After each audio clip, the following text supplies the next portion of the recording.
coast to coast, it's your hosts, the Lombardi Leap and Mersey FB. This is Beyond the Frozen Tundra.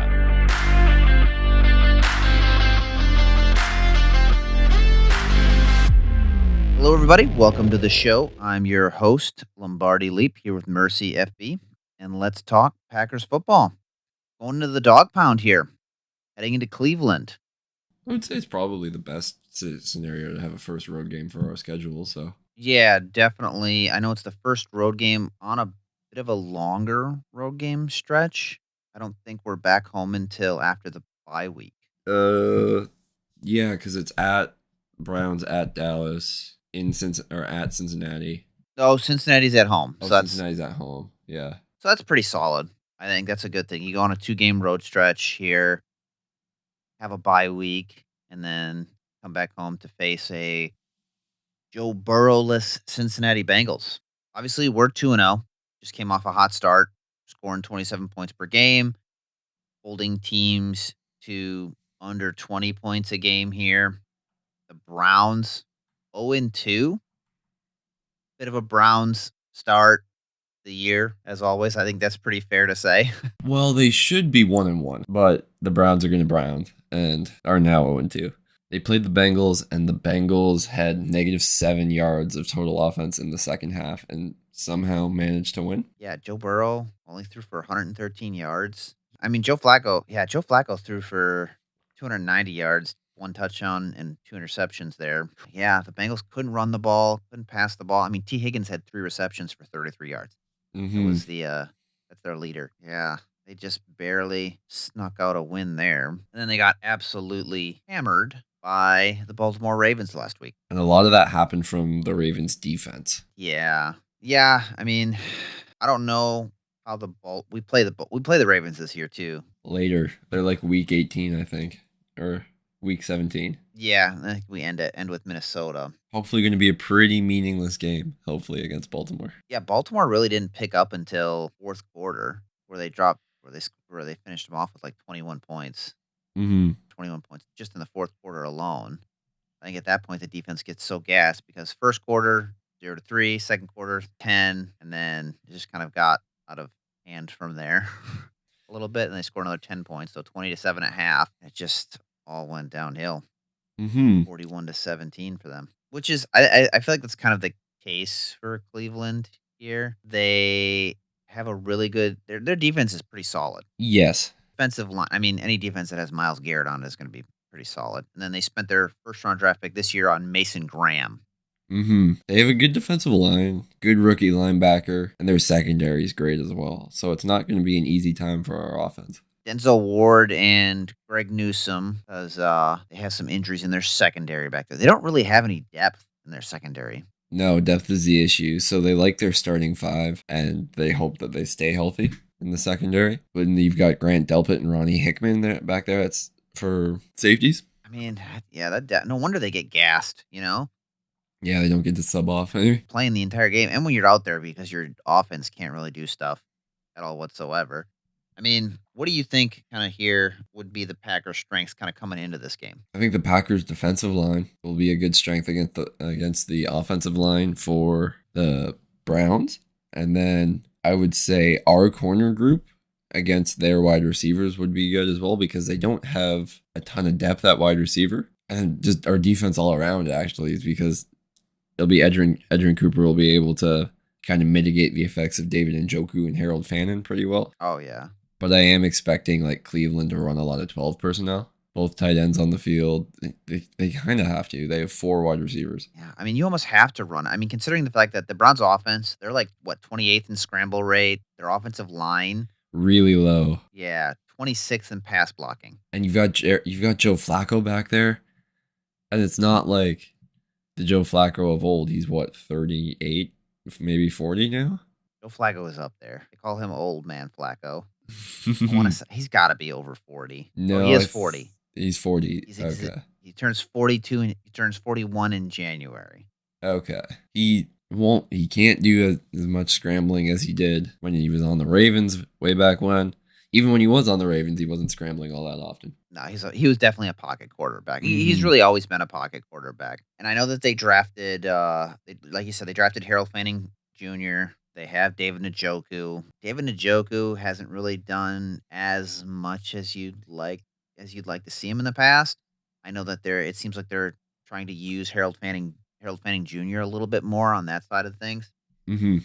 I wasn't a big fan of him coming out either, just because I felt like here's what I said about Harold Fanning Jr. I said he runs like a camel on his tiptoes, and then he moves like a freight train or a steam train heading uphill. Yeah, that's a comp right there. I think that Fannin was good. It felt like he was running like a little slow sometimes, or just movement wasn't quite there, like he was running in quicksand. I'm not worried about that because our linebackers are so athletic. Mm-hmm.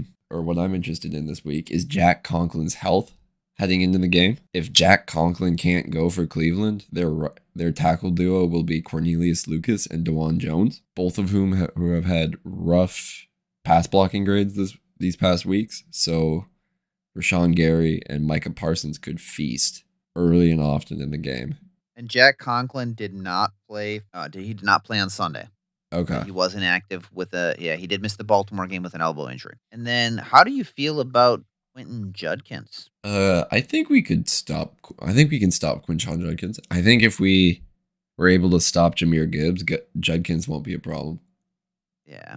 I mean, I like Judkins. I think he's solid, Mhm. but I mean, when they're gonna have to run 12 personnel, I'm not afraid of their wide receiver room, considering the fact that again we have Xavier McKinney, we have Evan Williams. I'm hoping that my continued hate towards Nixon keeps fueling him, and he has another awesome game, which I think he should, just kind of given the benefits of the pass rush here. So that definitely is a strong suit.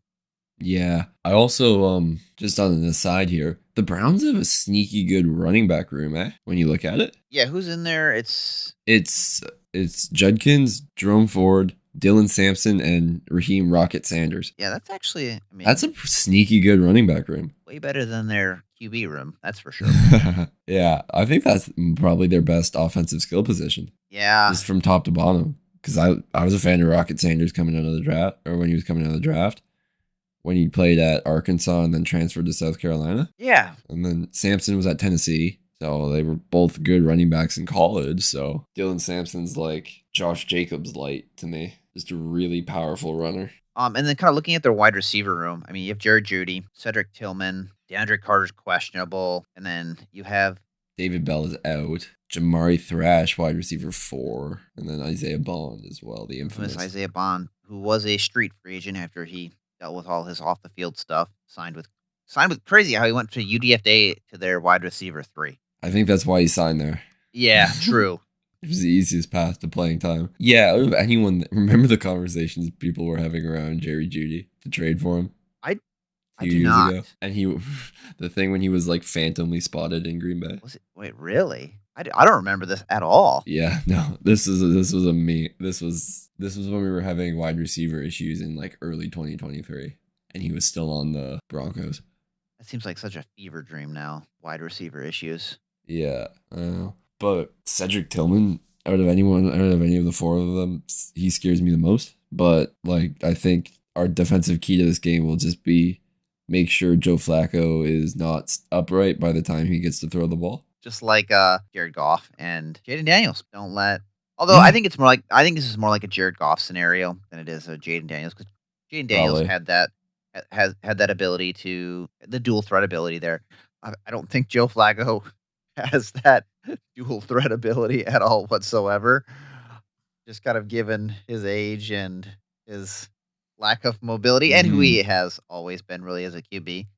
I think the story here, the primary story, is going to be our offense versus their defense. 100%. I think that one of the ways that the Packers can really amplify the strength of the defense is by finishing plays on offense. I mean, we know Jordan Love been pretty efficient here. No turnovers to the first 2 weeks. I don't want to like speak evil into existence, but like if there was ever a game where I'm, I, One would happen in system. yeah, just because of Denzel Yeah. Ward and It's very trap game feeling, eh? I mean a little bit for me. Okay, so for me here, my like first kind of like trap game that I feel like is going to happen isn't this game.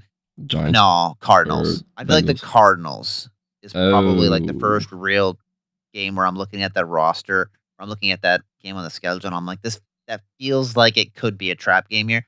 I don't think that this is a trap game. My thing is that I don't know if Aaron Banks and Zach Tom are going to play. I'm not sure if I necessarily want them to Mm-hmm. because we took care of Aiden Hutchinson week 1, and granted that was with Zach Tom playing. And then I know that the Commanders, their defensive line, it wasn't great. It was more their defensive tackles were a bigger worry for me than anybody on the defensive end side. Whereas Mm-hmm. with the Browns, I mean, you have Mason Graham, you have Myles Garrett, who's really good at football, and this is a much better defensive line than the Commanders. Mm-hmm. And just looking at their defense top to bottom real quick here, there are some pretty key injuries that they're dealing with. No Martin Emerson Jr. and no Jeremiah Owusu-Koramoah.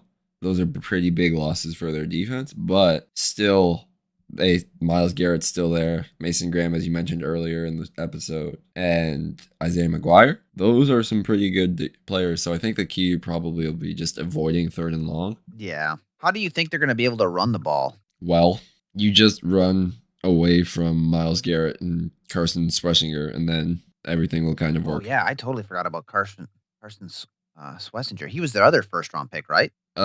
He was a high second. Oh yeah, he was a high second. Yeah. I liked him coming out of Mhm. UCLA, right? I think that's where he came out of. Yeah.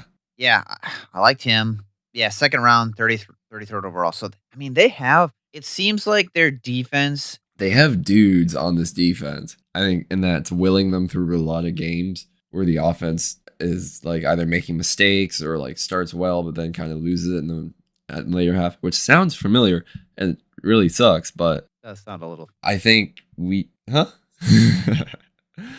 I think that we have to just kind of mitigate Myles Garrett's impact in the game by avoiding 3rd and long and just staying consistent. Yeah, and I think Chris Brooks is going to get some work. Josh Jacobs, obviously. Oh, yeah. I mean, I don't think that would be very pretty. Anything with Chris Brooks involved with Myles Garrett, I don't think it's going to end the best for Chris Brooks. But Chris Brooks can take on it. Chris Brooks is like honestly underappreciated, I think, and he pass blocks. Yeah, I agree. He pass blocks like a I dog. agree. It's still Myles Garrett though. I agree, but it is Myles Garrett. I think the question is though is like how do you take care of Myles Garrett?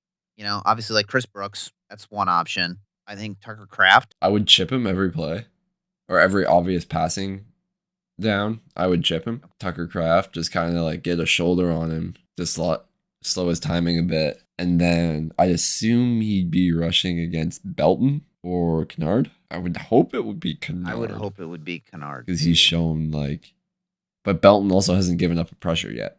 Yeah, I mean, but again, like it's one of those. I mean, technically he did, but that was like called he got the holding on, so that one doesn't count. But My issue is that again, I look at who it was against. I'm not. yeah, I like Belton. Okay, before people start saying, "Oh, you just hate Belton." No, I'm a big Belton fan. I loved him coming out. we like the guy. Do we have a nickname for him that makes him sound big and mean? Like he Escalade. They call his Ooh, nickname's that's a good one. Escalade. Yeah, Escalade Belton. And I liked him coming out of Okay. college. I actually mock drafted him to the Packers last year before he went back in like the 3rd or 4th round because that's the grade I had on him. And then this year, I kind of kept him around the 3rd as a tackle, but if he made the switch to guard, I gave him a 2nd round grade, and that's what I thought the Packers were going to do to him. I think that because of the injuries, Not having Zach Tom for this one Yeah. is big, but it's an oblique injury. My understanding of it is he could have played last week. he just chose not to Yeah. for his health. So it's not nagging. Yeah, I don't blame him for that. I don't blame him for that. I still wouldn't Like if he's feeling good game time, then maybe snap count him. But I wouldn't want to risk losing him for the Yeah. season. I know, like an oblique injury is like 2 to 3 weeks, and that's kind of Yeah, where we're at with it because he would have gotten because he missed last game, so he would have gotten it right in the Lions game. And Yeah. I mean, you're basically on a week and a half of rest here for him. Well, I mean, technically 2 weeks. You're going on 2 weeks here on Sunday. So I don't know. Like, I'm not sure what I would do with him. Here's a question for you. What do you think about Aaron Banks being back this week? Do you think it's happening or not? I think Aaron Banks' injury is less severe than Zach Tom's, from my understanding of it. I think I would agree with that. I think he's more likely to play. He just has an ankle sprain, right? Yeah. I think his was definitely minor compared to Zach Tom's injury, and I would prefer him coming back. It was ankle and groin. Groin injury can be a little, but I think he should. I think he should be back. And if you think about it, like that would make the most sense of having him back over Zach Tom. Yeah, because then you get flexibility from Morgan. Yeah, exactly. I feel more confident. I'd feel more confident in the offensive line against Cleveland in this scenario if only one of those two guys is out versus both of them, compared to like when we went up against the Commanders. I was like, yeah, I'm still confident that our O-line can handle this here, just given how we felt about their defensive line. Whereas with the Cleveland Browns, Well, I like Jordan Morgan's chances against Mason Graham though. Like if he stays at guard this game, I think he's fine. True. Yeah, I mean, I'd put more faith in a third-year player or second year. Yeah, true. Yeah, Morgan's second year over a rookie coming out, even though he was a high pick. I think what is going to be interesting too is us versus like Love throwing against that secondary. Yeah. And Jaden Reed just had surgery today, actually, on both his foot and his collarbone, so he got both those things fixed. It means he's going to be out 6 to 8 weeks still. That nothing has changed on that. But the fact that he got both done, meaning come like November, he should be back for the Eagles game. That'll put him right at that, including the bye week. That's That'll big. put him right on that 7-8 week mark that for that injury recovery time. So there's no Jaden Reed. Obviously, Christian Watson should be coming back end of the month here into early next month, and then so that means realistically, I mean, Dontavian Wicks, Romeo Dobbs, Savion Williams, Golden, kind of a thing. The Golden thing, we talked about this last episode too. The Golden thing is really going to be the chemistry building with Love here. I mean, who do you think is going to fare the best against that Browns secondary? Wicks. You think so? Yeah. Because of his ability to separate? Yeah, I know you love him, but I think Newsom's going to get picked on a bit this game. I could believe that. Because in my head, I think you've got Dobbs as the X, Golden's your slot / Z, and then Wicks is the Y. Newsom would have to guard Wicks, and that's a tough task. So I think he might get picked on a little bit. Thinking, is that your player prediction? Wicks having a big game? Well, we'll get there when the time comes, but let's not jump the gun here. I mean, I know we talked about Greg Newsome here in that secondary. Obviously, like Denzel Ward's really good. That's going to be interesting. Tucker Kraft. I mean, yeah, he's really good, but when they played him in 2020 or that Christmas game way back when, he wasn't much of a factor back then. Yeah, all the coaching garbage that was going on. Kevin Stefanski is a pretty good coach. Schematically, I think this is his last year there. That's just my opinion. I think this is the perfect time to move on from a coach and GM potentially here and move on to the next chapter in Cleveland. So word of advice for Cleveland, just because you have those draft picks next year, you can get your QB of the future, have a coach to go along with it. But hey, this is a Packers thing. I'm not going to tell them what to do.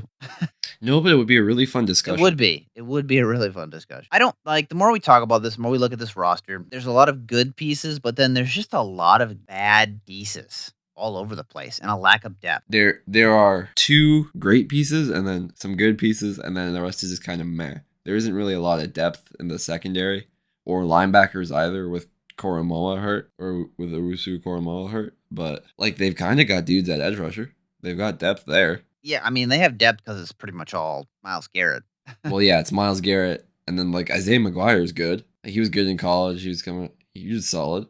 I thought Joe Tryon-Shoyinka was going to be a better player than he was. Yeah, Isaiah McGuire has 1 sack so far. He got signed there as a free agent. Cam Thomas, I think, was waived by the Cardinals and now is here. He's a good edge rusher. San Diego State, I believe, is where he got drafted from. I So forgot they have 34-year-old Shelby Harris too. yeah, and Malik Collins, who is 30. Sucks for them that Mike Hall is out, but him and Mason Graham like play the same role, so it is definitely a roster. It's so hard, like because when you're looking at this, you're like, Joe Flacco, he's old. Yeah, but that just means he's very experienced. So it's going to be interesting to see what Jeff Halfley can do to kind of like disguise things and give Flacco new looks to where he doesn't know what the read is going to be. I mean, but you could have said the same thing about Jared Goff. Do you think? Nah, I wouldn't have said the same thing about Jared Goff. Well, I mean, Jared Goff's in his third. Was what 30, right? 32. Yeah, he's older. Well, 2016 draft, whatever that would make you now. So I mean, Jared Goff's been in two different systems. Or 2015, one of the two. Yeah, he's been in two different systems. But I think that Flacco's just been around the block so much and is a better processor than Jared Goff, to where he's kind of seen it all, done that before. So but then again, defenses weren't like disguising as much back in the day, right? No, they were not. Like the trickery has definitely gone up a level. I mean, just kind of looking at him, here's Joe Flacco right now. All right. He is completing 62.2% of his passes. He's averaging 5.4 yards a throw. He has 2 touchdowns to 3 interceptions, and his longest throw is 26 yards. Okay. I mean, I wouldn't want him throwing much past that. Do we know what his ADOT is? Let me see here. If we don't, that's totally okay. Yeah, Jordan Love's average depth of target is 13.49. Sicko. Ridiculous. It's a ridiculous number. Here's the thing, okay? Like, the two after him are Mitchell Trubisky and Tyson Bagdett, who, they're not, like, playing at all. And then it's... Oh, so this is counting preseason then, too? Yeah. And then this is... Well, Mitchell Trubisky got to play a little bit just because of... Right. Allen broke his Josh nose. Allen breaking his nose. Yeah. But then Russell Wilson, 10.39. So, Jordan Love, 13.49. And then all the way down to Russell Wilson, who's benefiting from the Dallas secondary. Lack of pass rush. Yeah. Joe Flacco is 30th. He's got to be in 7.15. Pardon me? 7.15 average depth of target. That's not bad. That's higher than I thought it would be. I mean, his total EPA he's 41, negative 27.10 in EPA. Yikes. So he's not having a good time at all. I mean, Love, we're kind of lucky because Love was the most efficient quarterback in week 2. Which makes sense. I mean, just kind of... Yeah. He picked on Marshawn Lattimore. Marshawn Lattimore looked absolutely washed that game. So I looping back to the original topic, I think that the secondary is going to get picked on a little bit here. Greg Newsome's going to have a rough game. Ronnie Hickman, too, because he doesn't really have that top-end speed to catch up with people. Yeah. Luke Musgrave? Luke Musgrave? Yeah. Mm-hmm. And then, Grant Delpit is definitely like a threat in coverage, but he's a pretty good run guy as well. So they'll play him more towards the box, I think. And then I think that Matt LaFleur... Yeah, running the ball will probably be a slug. We'll know what to do, obviously. Well, I think Matt LaFleur is going to try to establish the run early again. I know that... I mean, it makes sense. It does make sense, but I just threw up in my mouth a little. It does make sense just because you want to wear that defensive line down early. And one of the ways you do that... Running the ball early and often. I don't think that Emmanuel Wilson is going to get... Emmanuel Wilson, for starters, hasn't really gotten any carries, period. So it's really going to be interesting. He's been the kick return guy back there. Oh, with yeah, that's Savion right. Williams, That's right. which I'll take my victory lap on from their first episode. Yeah, no kidding. Wilson and Savion. And offense, I think, with running the ball, I was watching a film study earlier in the day, actually today, which said that you have to earn the right to be in 2nd and 5 and 2nd and 3 and everything. So I think that's what they're going to try and do on first down is run the ball, get there. Shout out Brooks Austin, by the way, for that euphemism. But you got to earn the right to be in 2nd and short. So you run the ball, you get those 5 dirty yards there. You got to early and often. Josh Jacobs might only get 1 or 2 yards at a time, but it's fine. It's necessary to open up the play action, everything as well too. Yeah, I can't. Yeah, I agree with that. I think that is going to be one of the keys here to winning is just kind of earning the right to be in 2nd and short, 3rd and short, and then just keeping Love protected here. I would really like to see them be consistent every single quarter on offense. That would be nice. What do you kind of feel like are like if you had to pick one thing for the Packers to focus on here this game to kind of get right? What do you feel like that would be? Stay ahead of the sticks. I think that we've a couple times where first down, you run the ball, you get 2 or 3 yards. Second down, you throw down the field, drops or like just mistimed, something like that. Now you're third and 7, you're behind the sticks. It's a longer throw, a harder play to make. And then that's when you'll really see Myles Garrett's impact are on 3rd and long and everything like that. So you want to avoid that as much as you can. Yeah. And I also would like to see what I would like to see is the play calling that happens in the second quarter continue into the third. I don't want them. I don't want to see them kind of like let up in the third quarter, like we saw against the Commanders, and I mean even against the Lions. Lions. The defense doesn't. The defense does not stop ever, and I want to see that. I definitely agree with you. I think that they need to keep that mentality into the offense as well. What's one thing you'd like to see the offense do better? I want to see them block in the run game the way Belton consistently blocks in the run game. What I mean by that is there was a play last game. Belton's in there. Belton no look just shoves the guy to the ground. That was in pass pro. I know it was in pass pro. But that mentality right there. Yeah, that was something. He I think he knew he was coming pre-snap. And then once he got to like a sufficient depth in his drop back, just threw his shoulder into the guy, knocked him down, and then went back to blocking like his man. Yeah, exactly. And that's the kind of mentality I want to see them bring into the run game. I know they're going to be able to pass. Like I know that. Yeah. But I want to see them make Josh Jacobs' job a little bit easier. And like I said, I did think it was getting better last game, but I think for them to take it to the next level, I want to see them bully Myles Garrett to the best of their abilities. I don't care how they do that. Oof. I know that's asking a lot, probably, given the injuries and like given who Myles Garrett is as a player. But we've seen the Packers completely neutralize tier 1 pass rushers. Like we've seen it. We saw what they did to Aiden Hutchinson. Now I want to see him do that to Myles Garrett, and I want to see him specifically do it in the run game. That is one thing that I think if you can do that, you can establish controlling the clock with Jacobs there, and you're making his life easier and hopefully get him to game 11. I think they should get him to game 11 for 11 consecutive games and touchdowns. He is at game 11. We'll be getting him to game 12. Yeah, I thought last game was game 10. No, last game was game 11. Okay, we'll get him to game 12. Set the record. Blow the record. Oh, I could be wrong. I'm pretty sure that last game was game 10. Because against the Lions it was game 9, and then against the Commanders it was game 10, and this will be 11. Oh, it's 10 game. Isn't then the record is 12? They don't count postseason, so that's why. Like technically you are right. Technically, but they don't. Technically, you're not because they don't count postseason. They don't count the postseason touchdown. Okay. So yeah, that's my thing. Is I want to see them bully in the run game, like Belton's mentality. I like Belton's mentality when it comes to how he treats the run game. Here's a hypothetical scenario. 12 personnel package, except the second tight end instead of Musgrave is Anthony Belton lined up on the line. And then so on one side, you'll have Ryan Kennard, Belton on those will be your lead blockers. I mean, on the goal line, yeah. Like I could see that being an option. That would be disgusting. If you really wanted to stop Myles Garrett, you get Belton in there as a 6th offensive lineman for run sets if you so wanted to.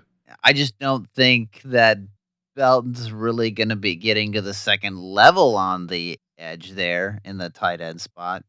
Yeah, true. But so you could swap the order around, just have him be like one of the 6th linemen who runs onto the field. Yeah, I mean, I think that'd be great for goal line. Like goal line scenarios, I think that'd be an awesome idea. But I wouldn't do that.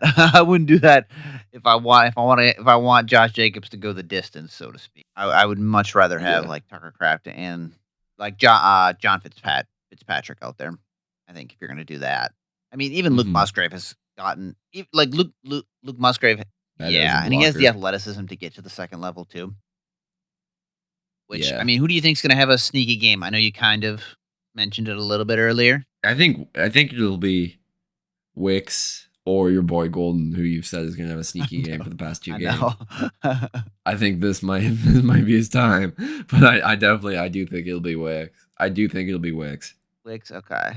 Wicks for the wide receiver room. I mean, I wish Marshawn Lloyd was back, because if Marshawn Lloyd was back, this would be a game where I'd be like, yeah, totally. Marshawn Lloyd is going to have it. Yeah, he could do something. I think he would go to work. But because Marshawn Lloyd isn't there, I am going to say it is going to be a Luke Musgrave game. Ooh. I'm going to say it's a Luke Musgrave game because of that secondary who's out there, and I think Luke. And all the attention Tucker Kraft will get. I think Luke Musgrave is definitely going to be able to take on the mismatches because of who he is as a tight end, his athleticism. I think that this is going to be a little bit of a sneaky Luke Musgrave game. And on defense? Defense, man, it's hard not to say Devontae Wyatt. If you pick my guy, I'm going to be mad. Okay. It's hard not to say Devontae Wyatt here, because he has been stacking success every game. He's had some good games. Gotta get that, which means extension. He is getting more and more expensive. Gotta get that contract. Him and Quay have finally put it all together, and unfortunately, it's their contract years, and so they're just getting more and more expensive. I mean, Wyatt's got Wyatt has the 5th year, fortunately. Quay does not. Quay does not. Who is your defensive guy? Rashawn Gary. I mean, it feels like a pretty Rashawn Gary is always going to be good, but I genuinely think against this tackle duo, if Jack Conklin can't go, and how good of a run defender he is, with how often Cleveland's going to try and run the ball or do like gimmicky things with screens and everything, that Rashawn's going to be able to sniff that out, get around, and actually get to Joe. How many sacks do you think they're going to get? I think you could be entering into the Tennessee game from last year, like those numbers. That's what I felt like. Joe Flacco's going to end up retiring at like halftime. Who was that corner who did it for Buffalo? Like where this became. Was it Vontae Davis? It was Vontae Davis. He's going to do a Vontae Davis retirement mid game. I think if we don't have, how many sacks did we get against Detroit? 4? Oh yeah, I think so. Yeah, sacked Jared Goff 4 times. Nice. So that's good. And then we didn't get as many sacks in the Commanders game, but that's fine. Yeah, you're trying to stay home. I mean, Jane Daniels is mobile. You're trying to just stop him from going or running all over the place on you. But I think that if you don't have if you have less than 5 sacks this game, like something wasn't going, it just wasn't the pass rush's day. Somebody was sleeping. But yeah, they left someone on the plane. Yeah. I can agree with that.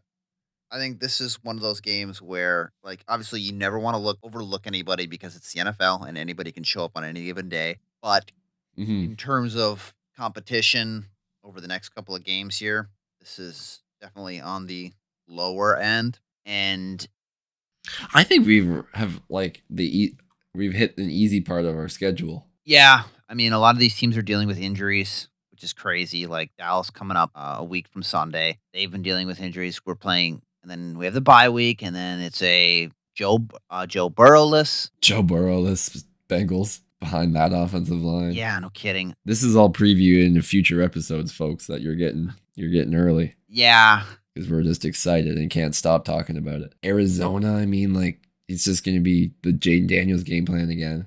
That game has me worried. That game still has me worried. I don't know why yet. Yeah. Maybe once I look into it and do more research on it, like I'll be less worried about it. Is it because of Marvin? I don't know. I don't know what it is. I'd be a little afraid of Marvin. And then you go from Arizona to Pittsburgh. They haven't been playing up to their Rodgers standard reunion this year. Yeah, is it? Oh, it's at Pittsburgh. It's at Pittsburgh. That's a shame. Mm-hmm. And they're wearing the disgusting throwback jerseys. Not ours, Pittsburgh. Pittsburgh is wearing the disgusting throwback jerseys that game.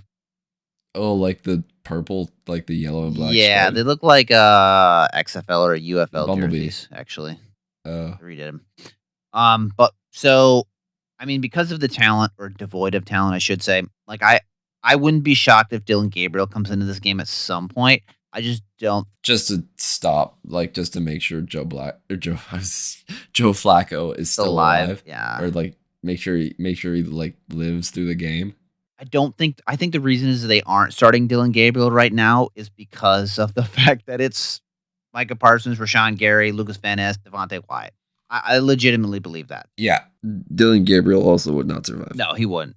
I think he holds on to the ball too long and takes a little while to like get through reads and is a shorter quarterback in stature, but he's very accurate with the ball. I will say that. I could see him coming out later in the year, but as of right now, like I said, I think the only reason they're starting Joe Flacco is because, like you said earlier, he has been around, even though he is old man Flacco. But I think eventually during the game, it's going to get so far out of hand, and that kind of leads into my score decision here.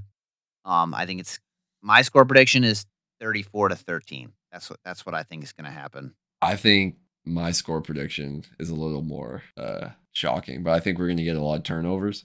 They're definitely going to win that battle. And so, which leads me to my score prediction of 30-6. I don't even think they score a touchdown on us. Keep them out of the end zone. You think we keep them out of the end zone? That's pretty good. That's a bold prediction right there. Mm-hmm. Malik Willis game? Fourth quarter Malik Willis? I mean, give him a drive to keep him fresh, but like, I'd rather just, like, if Jordan Love has like 250 yards by the third quarter, then sure. But like, I give Jordan the stat pad game. I was gonna say, yeah, let's start bumping those MVP numbers up. Yeah. I think I can just kind of rehash here. Obviously, like the keys to win, protecting Jordan Love, especially from Myles Garrett. Mm-hmm. Running effectively with Josh Jacobs here, and playing all four quarters specifically on offense. Coming out in the second half, not being sluggish as we enter the third quarter, and then just really get to Flacco. Honestly, like get to Flacco, stop the run, get to Flacco, and everything else will fall into place. Realistically, yeah, I totally agree with that. That is all, folks. Until next time, hopefully we should be. Not to send any bad energy out there or anything like that. Knock on wood. We'll be celebrating a win at Cleveland, and then we'll be talking about Micah Parsons' revenge game. Yeah. I'm looking forward to talking about that one. Me too. That's all, folks. Until next time. To Packers fans coast to coast, thanks for going beyond the frozen tundra. We appreciate you tuning in. And as always, go Pack Go!